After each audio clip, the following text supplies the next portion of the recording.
Greetings! Welcome to the devlog for update 69 of hot dogs, horseshoes, and hand grenades. We're going to start off as always with a quick sound check. Make sure your speakers aren't up too high.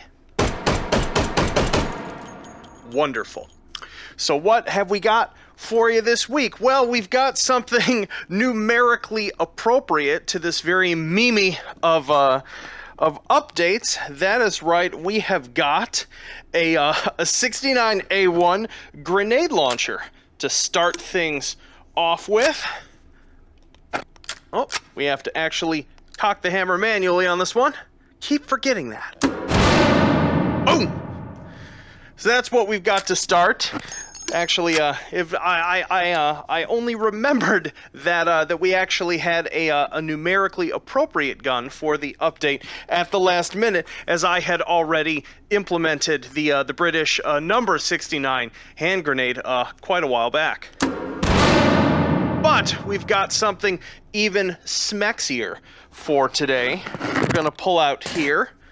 Finally, after being requested forever, thanks to Patrick, we have a USP in tactical and in match. That's right, the one that you are used to seeing from, let's see, this is in Half-Life 2, and this version I think is in Tomb Raider.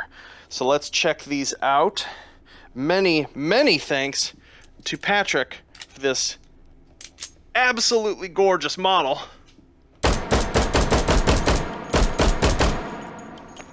Wonderful. Let's go ahead and actually load up two of them. There we go. Gorgeous. You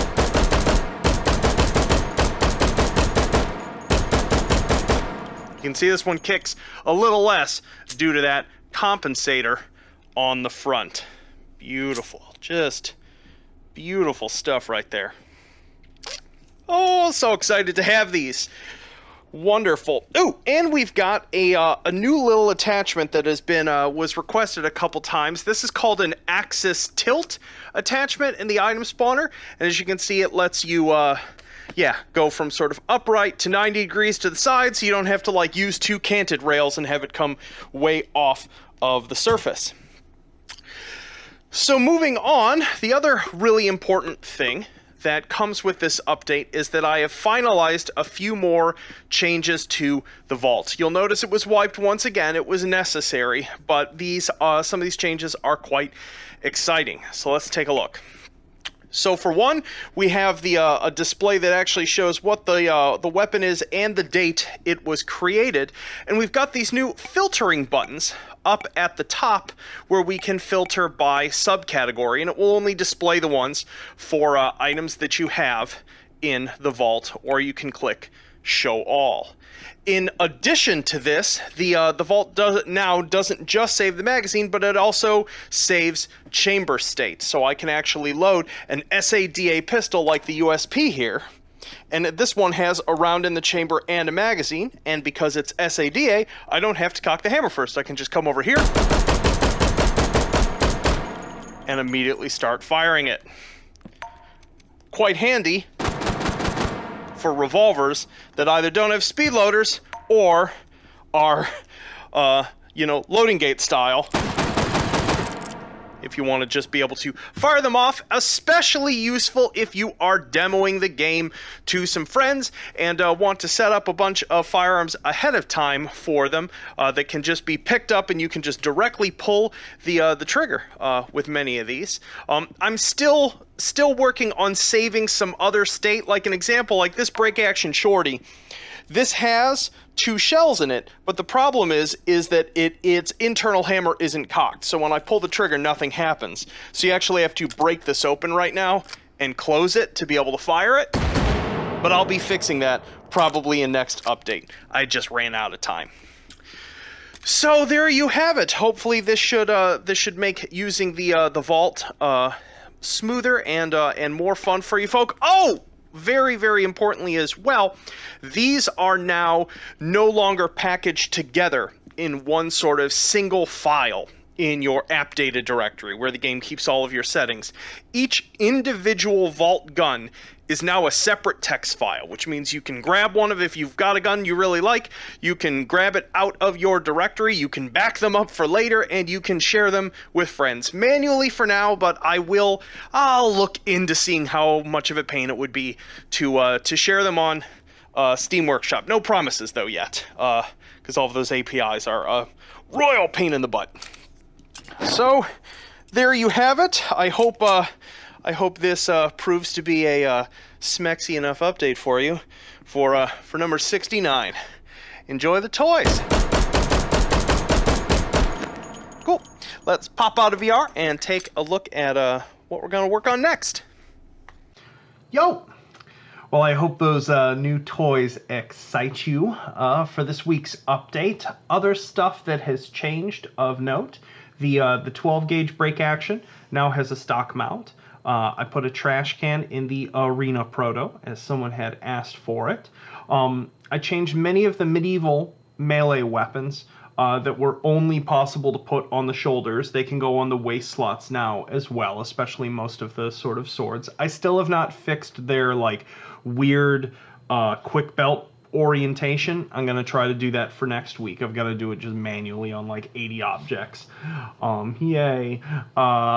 As I mentioned before, the Vault now saves files separately. Now, if you want to know where to find those files, they are under C, Users, whatever your username is, App Data, Local Low, Rust LTD, Hot Dogs, Horseshoes, and Hand Grenades. And then in there, you're going to see a list of text files. Those are all of your saved data for the game. You'll know the vault entries when you see them because they'll be really, really long names. They basically have like your account name, the name of the primary item, the date, a little sort of like garbled random numbers, and then a version number for the vault that says like, don't remove this part of the file name, and then the version number.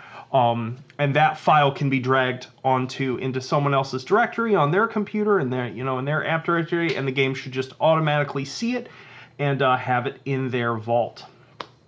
Wonderful. What else? I also tried to future-proof the vault file format as much as possible. I've added a couple sort of like non-fixed length arrays that I can stuff things like various sorts of state flags into later on, that I'll be able to like add and remove things from that without the sort of format becoming invalid. So crosses fingers, I should never have to clear your vault again in the future. I'm going to endeavor to never have to do that again. And if I do, I will try to write a sort of migrator. I'll sort of build a brand new file format for it and migrate old to new. So yeah. Yep, that's pretty much it. As I mentioned, the chamber contents. In terms of fixes, I mainly was fixing this week's serialization errors. With things where like one gun was sort of in one field was listed as another gun, which can happen accidentally for a whole bunch of dumb reasons. With my system, the quick belt can no longer be forcibly activated in the main menu scene, because that could allow you to spawn lock a grenade and crash the game while resources were loading. P250's hammer now moves correctly with the slide. Oh, and I fixed the ballistic data on 45 ACP. I should have looked at it more carefully when someone complained about how weak that round was, but I had the wrong profile dragged in for those projectiles, so they should have a little more heat behind them. All the more important given this week's edition of the USPs. Wonderful. Oh, and attachments that hide part of a firearm when attached should now correctly hide that piece when spawned from the vault. So your MP5s with custom foregrips will not look broken now. So yeah.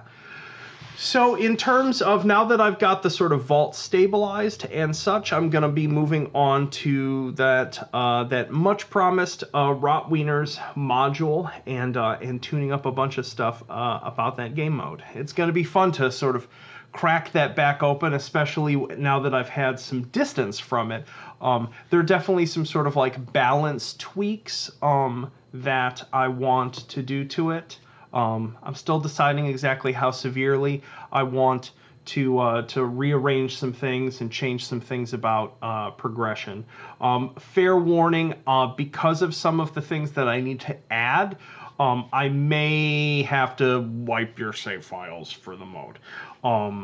So just fair warning. I'm gonna try not to do that. But there's some things that I want to, like there's actually a really pernicious bug that can wipe a person's save file anyway, and I think the part of the reason that happens is the way that I have my pseudo file system for the game is stupid, and I shouldn't do it that way.